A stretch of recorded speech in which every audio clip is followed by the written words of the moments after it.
Hey everyone, welcome back to the Growth Signal. I am so excited that you are ready to change the way you build relationships with customers and reimagine how we connect that human to human experience. And I'm really excited to introduce you to our guest today. His name is Brian. Brian, welcome to the show. Thank you so much. Great to be here. So, as we kind of like pre-dialogued before we got started, we always open the conversation on these podcasts with your origin story. So, tell us, how did you get here? How were you forged into the person that you are? That's a great question. I mean, I start with my parents for sure, and my family. But beyond that, where I was thinking about that question, and there's really two directions I'd like to go. One is other influential people in my world, which comes from studying those that I find to be really successful. So two people in mind. One is Kobe Bryant. I really admire the way that he thinks about the world. And a lot of times when I'm thinking about problems or opportunities, I go in my mind to I ask, what would Kobe do? That what would Jesus do in prior times? So it's like, what would Kobe do? And for the most part, it's like outwork people, think big, think about your ability to dedicate yourself to something and your craft and put in the time. So that has really forged me in how I think about my ability to take situations on and work with them. And then the other is a woman named Marie Forleo. She wrote a book called Everything is Figure Outable. And that was a really cool phrase that I grabbed onto, and it puts a lot of life into perspective as well. So when things are going good, when things are going bad, when you're trying to figure out problems, take a moment, take a breath, and think to yourself, everything is figure outable. Other than the laws of physics, that we can't change, but everything that has some variables to it, we can figure it out. So for as far as an origin story goes, loving family and all that foundational work, which I really appreciate. But beyond that, think about kind of who is excelling in their field. And two people that come to mind, Kobe Bryant and Marie Forleo, have been really helpful for me. My husband is a huge Kobe Bryant fan. We've got Mm, like the coffee table book. We've got all the like the wall art and the posters. He grew up. We're in Iowa, so you would think that, and we grew up in like the golden age of Jordan. So you yeah. would think like being right there with the Bulls, he'd be a Bulls fan. But no, he grew up a Lakers fan because he loved Kobe Bryant. And Yeah. while I wouldn't consider myself, I wasn't a fan before him. But as I started to learn more about Kobe Bryant, when you kind of peel back that cocky, number Mm, eight exterior when he was number eight and he thought he was everything. But when you peel back and look at really who, number 24 was, one of the things that mm, fascinated me the most was he had a very different idea about how to prioritize what he was doing in games. And what I find so interesting about that is a lot of us, if I'm the best 3-point shooter in the world, I'm going to take a ton of 3-point shots, right? That's what would make sense because I'm the best at it, so I should be doing that. He actually had the opposite viewpoint of that. He would look at his worst stat line and he mm, would focus his games on improving that stat line, not mm. maxing out his 3 points or whatever was his best stat line, but improving incrementally whatever his worst thing was. Yeah. And we as business leaders or as people just trying to make our way in the world could probably learn a lot from that. Because I don't know about you, I like to be good at stuff. So Yeah. for me, it's like, well, I should do the things I'm good at. But Yeah. much better would we be if we all looked at our worst stat line and just tried to improve it?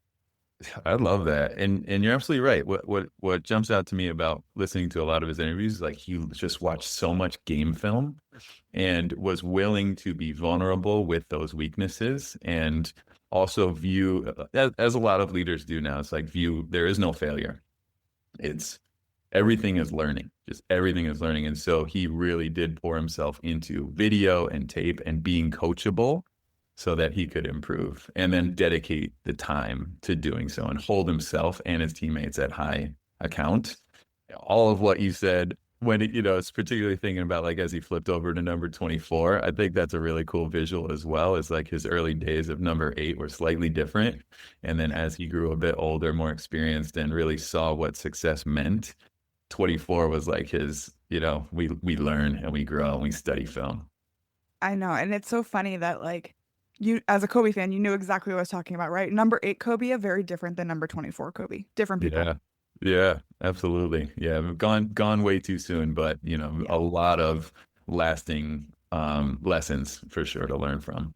And not just like basketball lessons or personal improvement lessons, but if you worked in customer facing roles, you've worked in customer experience, customer success, help us understand how you've applied some of those kind of underlying principles as you build relationships with your customers. Oh man. Well, I would go to the weaknesses and I would go to the studying game film type of thing. So making a transition there. It's listening to customers, voice of customers, understanding where you're succeeding with them and understanding where you're falling short. So if there's anything that builds upon positive customer experience, customer success, it is to understand what your customer wants to achieve with your product, how they're measuring the value of that, and where you are meeting those expectations or not. It's a framework I like to use, which is, I call it OME, outcomes, measurements, and expectations. And it comes from conversations and it comes from data study. So, making that bridge between looking at tape is really understanding and having some vulnerability to say, our product isn't for everybody. It's not for everything. We really want to focus in on where it's delivering actual value. And that only comes from talking with customers and talking with users. And when I say users, I say that on purpose because a lot of times we think of customers as one entity, but all customers is just a group of human beings, just a group of people that we have to make connections to. And so maybe another bridge between Kobe and this is like, he had his fans and they had expectations. And our fans hopefully are our customers and they have expectations. And it's those people that we need to connect with and understand what we're doing right and wrong. I like the point that you made about it's a human thing.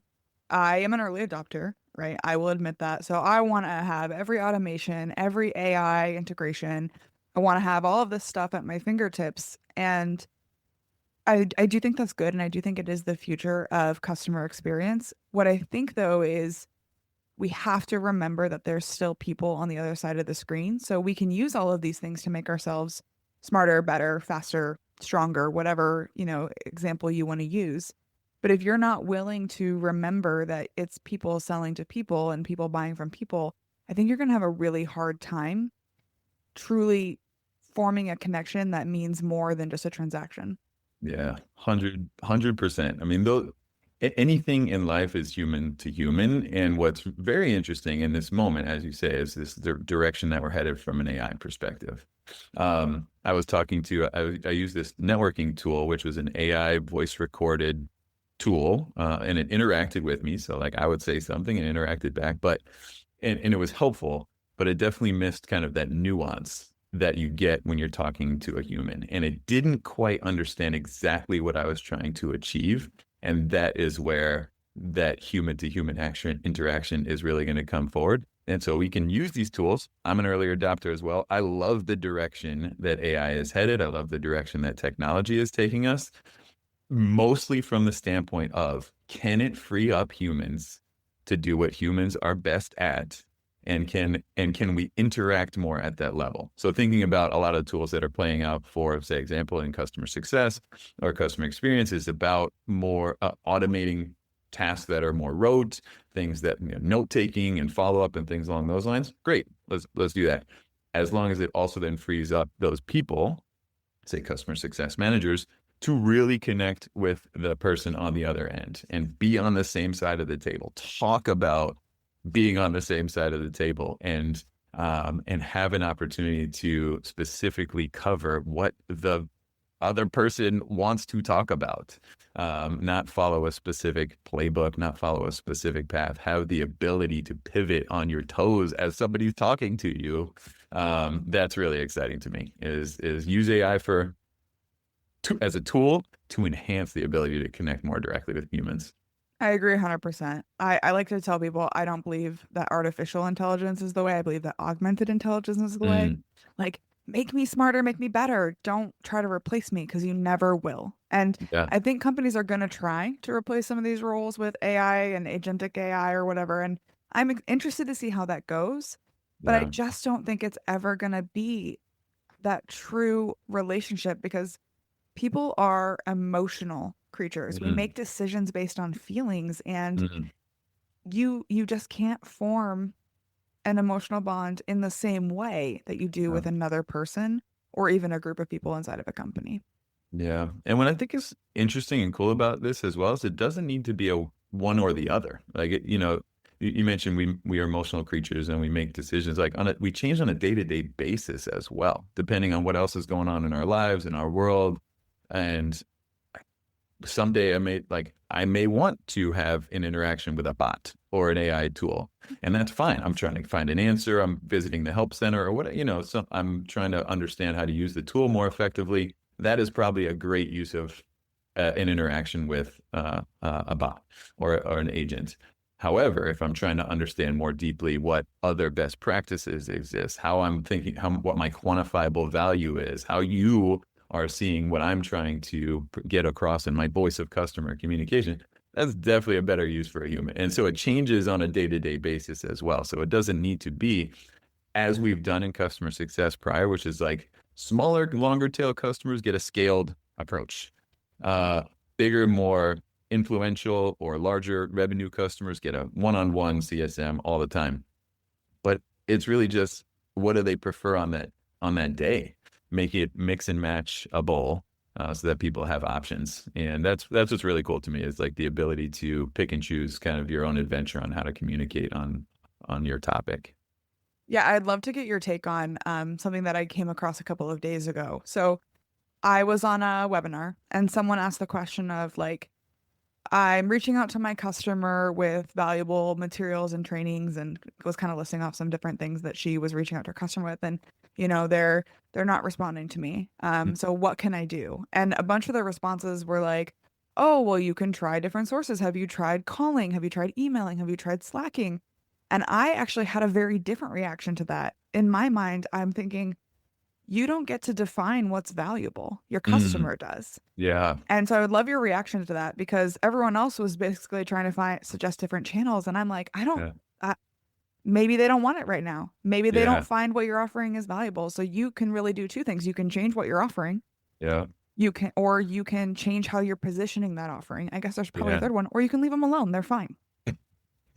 Leave him alone. Yeah, because a lot of times we like go with that. We're on our monthly cadence call, or like I'm trying Yes. to check my box of my leading indicator data. Did I connect with them this month? And it's more about us and my process than the customer or the user on their side. So yes, Yeah. I do resonate with that. And I think the way that I respond to that as well is you mentioned part of the really important piece, which is to ask them, but also to be really transparent with what you're asking. Meaning, I am here, you are buying this product for a return on investment. It is my job to make sure that you are seeing that value. Here is how I like to communicate that value. I bring best practices. I talk about your adoption data. I talk about what other similar customers are doing, et cetera, et cetera. What would be most valuable for you and on what cadence and in what medium? And if I reach out to you over email and you don't respond, that's totally fine. I'm going to assume that you're just reading and digesting it. I'm not going to feel needy that you need to respond to me. Yeah. But from time to time, I might drop a note in there. Is this valuable? Would you like to see this in a different way? Would you prefer this information to come to you in an in-app message as opposed to me reaching out to you separately? So I'm with you, Alyssa. Like, let's ask what's valuable as opposed to just pushing things and following a playbook. I think that's where we usually get tripped up. Is like, this has to apply to every customer. This has to apply to this persona. Let's follow our playbook. But going back to what we were saying a moment ago, playbooks are for like maybe robots, not for humans. And Right. so asking people and being transparent about what do you want is a helpful approach, I think. I saw a post recently. I'm gonna say her name wrong probably, but Christy Falteruso. I You follow got it her right. on LinkedIn. Perfect. Okay. I never know, so I wanted to take a guess. Christy Falteruso posted something about did you design your process for you or for your customer? And Yeah. that really struck me of are you reaching out with something because it benefits you because you want something like an upsell, a cross sell, a renewal, Yeah. whatever, or are you reaching out because it's a process designed for a customer? I love your comment though about asking those kinds of Mhm. questions because it's really easy to get bogged down in the playbooks that we've created. And they were created for good reason, right? Based on best practices. Mm. But people don't fit on a number line. We're more complex than a simple workflow process. And as you're engaging with your clients, how do you ask those questions in a way that makes it, because I would worry that if I ask those questions, they're going to think I'm too green or too junior to just be like assertive and know what I'm doing. So how do you Mm. ask those in a way that come across as genuine care about their experience and not concern that you're going to make a mistake or mess up? I Speaking about like asking, I love what you just said, which is like I want to make sure that I don't come across as too green or something. So you can absolutely state, I know what I'm doing. I know what I think is the best practice. I don't want you to think that I don't know what I'm doing. However, what's really important to me is to make sure that you know that I'm with you and I want to know what's going to be best for you. So I think a lot of times we get nervous in our own head about not saying the thing that we are nervous that somebody's going to pick up on or think that we're too junior or something along those lines. Just say the thing. Just say the thing. What I have found, is like in the message, like what I have found is that this is a good way to communicate value. I want to do what's best for you though. And so I don't want to come across as I get, I'm kind of I'm going in a couple of different directions, but my point is like say the thing that you think is awkward or that you're nervous about, just say it and it loses its awkwardness and its power. And then you can really kind of get on the same side of the table as your counterpart. And that is a true human to human behavior, right? Like being a little bit vulnerable, being a Yeah. little bit honest, recognizing that they're people with unique preferences and expectations rather than people who fit neatly into the little matrix I've created inside of my CRM or CSP. Yes. And you could just say that. How refreshing would that be if you got that? It's like, I don't want to put you into my playbook and my CSP and my CRM. I can if you like this structure, but Yeah. if you don't, let's do something else that's more customized to you. People like being customized for. People like being heard and seen and valued as an individual. And especially if you can bring a little bit of vulnerability to this business world, which is supposed to be like, which I'll also say so many people are using ChatGPT now, and you can tell when somebody writes something via ChatGPT. It's very robotic. It's getting better, and there's a little bit of nuance to it now, and you could change the way that you prompt it. But my point is, everything's like kind of very, very specific. Yeah. You bring the humanity to it. It's like let's change the way we're communicating. A little bit of vulnerability, a little bit of excitement, a little bit of bringing our outside world into this business world, I think is really refreshing. I do think it's important though to do all of those things with as much authenticity as possible because I've been on the other side of calls where they're clearly just trying to build rapport with me and create Mm, like an artificial like liking relationship like we're yeah, similar, we're from the same background or whatever it yeah. is. And I think if you can't do that with true authenticity of Huh. building a relationship, then I wouldn't even try. I agree. I agree. That comes down to who you hire and how you coach, but it's very much a personality thing. And some people are cut out for it more so than others. Yeah. And again, like that speaks a little bit to how you structure your teams. Meaning, do you have people in the right place doing the right thing? And and if they're more comfortable doing perhaps the behind the scenes work or the trainings or office hours or something along those lines where it's not so much a one-on-one, maybe you put them in a different spot, in a different role. And that kind of speaks back to what we were talking about of mixing and matching the way that we communicate with users and people. We can mix and match the way that we structure our teams as well and base their actions on where they're most comfortable and most effective. I wouldn't necessarily want to put somebody who feels nervous, which then comes across as inauthenticity in front of a customer, because the customer on the other end is like, not this is not what I'm looking for. This is clearly Right. not in anybody's wheelhouse. So I agree with you. It has to be real. And that's when you put your best people in those spots. Yeah, I agree 100%. So we've talked quite a bit about like the different approaches. You talked about your matrix. I would love to hear more about how you do that. OME, I think is what you Oh, I called it. mean, Tell me yeah. more about that. Yeah. So I think I always try to boil customer success and value down to the basics. And again, we're talking about individual people and companies that roll up from these individual people. So OME, outcomes, measurements of value, and expectations. So outcomes is what do you want to achieve by buying this product? And usually it's increased sales, reduce costs, improve efficiency, improve our vendor relationships, whatever the value is. What are you trying to achieve? And that can be various things depending on the stakeholder. So you dig into what those are. And then very specifically, how are you going to measure? This is the M, measure, a measurement of value. Are you going to measure that outcome in a quantifiable way? And a lot of times we usually go to, on the vendor side, we go to adoption. Like, here's how we see the value for you, is you're using it or you're not. And that's a fine proxy. There's value to that for sure. But what is it actually going to equate to on the customer side? And sometimes customers don't know how to quantify the value, or they don't have the data to do so. And so one trick to that is to have them validate some of your assumptions of the value. Meaning, if you told us you want to increase sales by 20% using our tool, okay, great. Do you have the data to measure that? What's your baseline now? How are we going to show progress and that we can look at together? And if they're a little unsure, we can say, well, here's how we see your adoption data.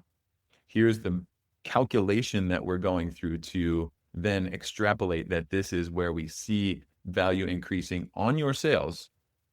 Are you seeing this? Is this true? Do you agree with our assumptions? So it's not always that you have to have the customer fill in the blank. You can ask them to validate some of our assumptions as well. It's a little bit of a trick, a little bit of a hack that works, because getting somebody to respond to something is easier sometimes than getting them to come up with the fill in the blank on their own. I like that you have them participate in that too, though, because I've seen CSMs who come in and say, here's all the ways we're going to prove value to you. And it's more of a lecture rather than a collaboration.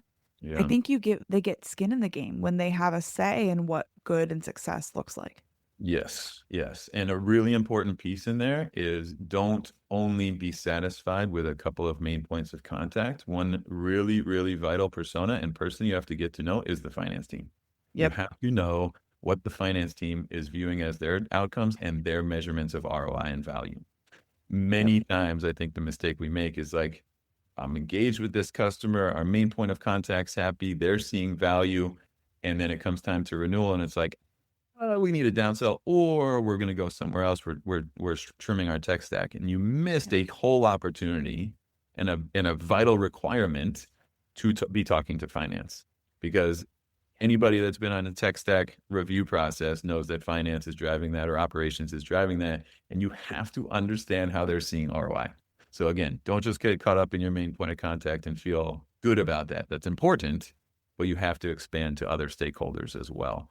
And that leads me to the last part of the acronym, which is E, the expectations. So now that we know the outcomes, we know the measurements, which should stay pretty similar throughout the year of a contract. Then it's, are we meeting your expectations? And that question can happen regularly and should happen regularly. And it is kind of a binary yes or no answer.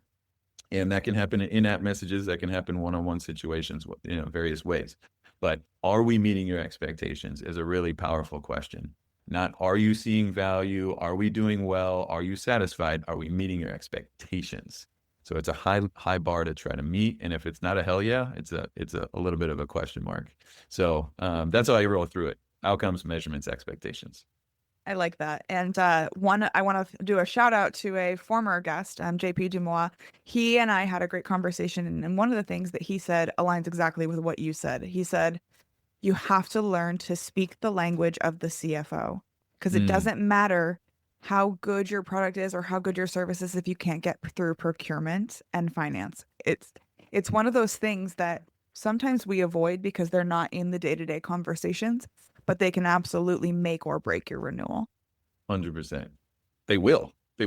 They will, and they will make or break your renewal. Yes, absolutely. And they don't need to be involved day to day. You know what I mean? I think that would be a little bit awkward if you're like regularly reaching out to the CFO or something like that, but you need to have some relationship with them, and you need to be delivering, as we were talking about earlier, some sort of value to them. And two ways that I really like CSMs to interact with customers is, two phrases I like them to use. One is, I noticed that, ... And the other, similar customers to you, ... So I noticed that in your adoption, in our discussion of value, here's what I'm picking up. I'm looking at your market. I'm looking at news about your company. I'm looking on LinkedIn. I'm looking at your competitors. I noticed that something. And if you're delivering that to a CFO, that's even if they're just reading it and not responding to you, that's really helpful to deliver. And similar customers to you. That's a really powerful phrase to use as well, because again, if people aren't responding, they're absorbing that. They know you're thinking about them and their space, and you have some sort of information that would be valuable for them to understand. And it also stokes a little bit of FOMO, like, oh, others are thinking about this slightly differently, or they're getting more value than I am. I should probably think about that too. How do I get more ROI out of this? So whether that's to your main point of contact or to the CFO, like, you have to be able to deliver something and not be asking for something back in return. In general, it's like, I just want to deliver value. I want to deliver information, and be there, of course, when you need me. But here's what I'm seeing, and those two phrases are really helpful when you're reaching out to people. And especially, of course, on the CFO side, it's like, I noticed this about your ROI. It's very specifically about the finance and the dollars. I think we cannot understate the importance of multi-threading your relationships inside of an organization, because I've had accounts where I had one point of contact. Well, that person moved on and I had no one else that I knew inside Mhm. the account. So all of the sudden, I had an account renewal that was at risk simply because I didn't know anybody else. So Mhm. I think really figuring out how you can be strategic is probably the right word, but strategic about how you build relationships outside of the obvious, outside of the decision makers, Yeah. outside of the point of contact, and maybe even just outside of finance. Like, how do you develop relationships with people inside the business who maybe use the product but aren't even on the procurement team, so that Yeah. you can kind of see into the future of how that experience is going for the individual users. Absolutely. And that, speaking of like process and playbooks, if there is one thing that I really do ascribe to, is if I'm a CS leader within an org, is holding my CSMs accountable to that multi-threading. You have Yeah. to see in their documentation who they're interacting with, the value of those interactions, what are they bringing to those people, and how are they customizing the message to that. So that you got to study that, to know what your team is doing, and not take that at face value as, oh yeah, I've got this person's email, that person's email. No, no, no, no. You have to really understand what they're doing with that multi-threading, and that there is value to it. Exactly your point. Many times when main points of contact leave, we're scrambling to Right. pick up the pieces. And also, it can't be a surprise. Nothing can be a surprise. So we have to be able to foresee that coming. Not that we know when people are going to leave, but my point is, you have to know that at some point somebody's going to leave within Yep. your meshing network, and so you have to be able to jump ship to somebody else. And if anything's left, if anybody's left, make sure it's the CFO. Right. Yeah. So I'm with you on the multi-threading for sure. I wanna point out a comment you made. CS leaders have to hold their teams accountable. I agree 100%. I also think that we need to be open to coaching. So a lot of Mhm. the people that I see are like, CS might be their first big kid job, if you will, Mm. right? And they don't necessarily have that intuitive thing that you and I just know because we've been in the biz for a while. Um, as a leader, how do you coach young, green, potentially overwhelmed CS professionals to build those relationships authentically, often when those people are much more senior to them? That's a really good question. I think, well, first of all, you use data, and there's a phrase that I like: what gets measured gets done. So if you're just kind of playing it loose, are you multi-threaded, asking a question, that type of thing, it just doesn't really get you where you need to go. So you have to use data within your system to identify who they're talking to at what junctures with what content. And there's plenty of tools that can do that, whether that's Gong or Salesforce or HubSpot, or there's plenty of CSPs that track the type of interaction that we're talking about as well. But that data is available. So if I'm a CS leader, I'm holding my team accountable through data, and not shaming them. To your point about coaching, it's like, this is a best practice that we need to get to. So is this a gap for you? Here's the standard. Here's where you're at. Let's close the gap with some coaching and best practice providing, to know exactly the type of outreach that is going to be valuable. And then to your point as well, is like, we can use persona data. We can use similar customer data to identify what is resonating with people. And that is, okay, the outreach that I gave about, I noticed this about your market was really well received. That is a tool in your toolbox. The adoption data translating to ROI was really well received by the CFO. Put that in your toolbox. So swinging all the way back to the Kobe Bryant reference earlier, we study tape, we study what's working well, and we study those gaps, and we coach people up to that. If they are junior speaking to somebody more senior, I don't really care about seniority or age or anything like that. What I do care about is message. So we know, for example, even if a brand new CSM wants to talk to a CFO, if they're bringing something interesting and valuable, specifically related to ROI, the CFO is going to pay attention. It doesn't matter how junior that person is. It matters their messaging and their sophistication in the message.